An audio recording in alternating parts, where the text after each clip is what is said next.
देखिए second form है फेले माजी मुतलक, माजी मुतलक।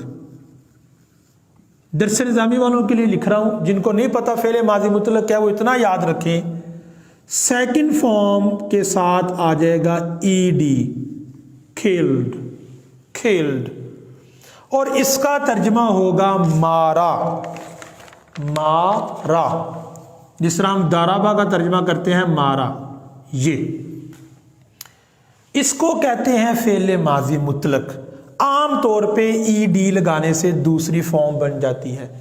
पहली फॉर्म के साथ, पहली शक्ल के साथ आपने ईडी लगाया है तो ये दूसरी फॉर्म बन गई है।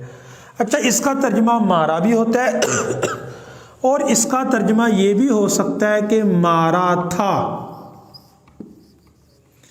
तो अगर इसका तर्जमा हो मारा तो ये फेले माजी मुतलक है, अगर इसका तर्जमा हो मारा था तो ये फिर फेले माजी बईद हो जाएगा, यानी दूर, माजी बईद में जो काम हुआ है। ये दरस निज़ामी वालों के लिए है।